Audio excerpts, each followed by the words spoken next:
Mas mau laporan dari TPS mana? Iya, men. Sirekap. Sirekap. Sudah. Sekarang senang. Ada sekarang.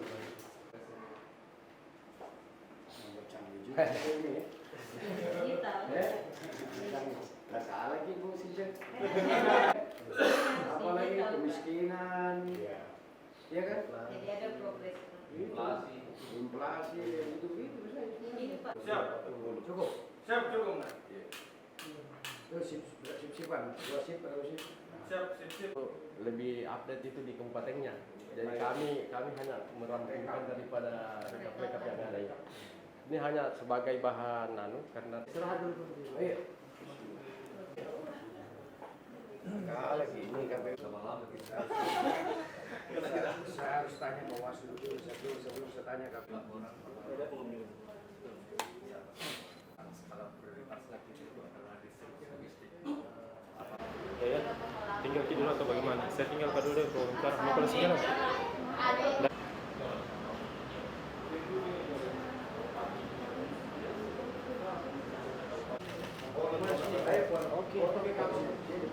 Berapa?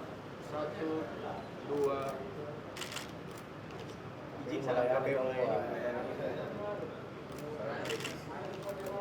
Oke. Sama kawan-kawan hanya datang tadi ke Bawaslu juga, mampir lagi di KPU. Nah, mampir aja kasih semangat kawan-kawan. Karena saya tahu teman-teman KPU Sulsel, Bawaslu Sulsel dan seluruh kabupaten kota sebenarnya mereka sudah siap semua. Dan tugas saya sebagai gubernur, ya kasih semangat kawan-kawan. Insya Allah mudah-mudahan kemarin juga kita sudah berdoakan juga zikir.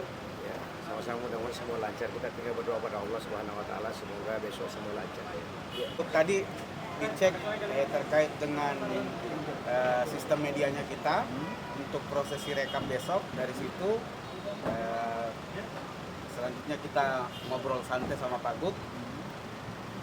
Cuma mempertanyakan terkait dengan semua spot TPS kita dengan kondisi cuaca yang kemarin curah hujannya tinggi, itu seperti apa kita sampaikan sejauh yang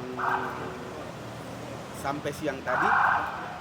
Pembangunan TPS sudah mulai berjalan sampai nanti malam dengan kondisi cuaca hari ini juga lumayan bersahabat, makanya belum ada laporan dari teman-teman di lapangan terkait dengan pembangunan TPS bermasalah. Pastikan semua, jadi ini bagian dari koordinasi yang terus berjalan antara penyelenggara pemilu dengan pemerintah daerah.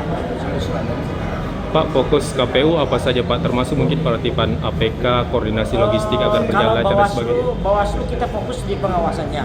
Bagaimana memastikan proses penyelenggaraan pemilu, prosedurnya, tata caranya, pelaksanaannya sesuai dengan protap yang ada, sesuai dengan aturan yang ada. Di sisi lain adalah pihak-pihak yang punya potensi untuk melanggar, itu juga kemudian kita minimalisasi, kita deteksi, kita minimalisasi, kita lakukan pencegahan sehingga nanti pemilu kita ini bukan hanya prosesnya berjalan dengan baik, tetapi kualitasnya juga terjaga dengan baik.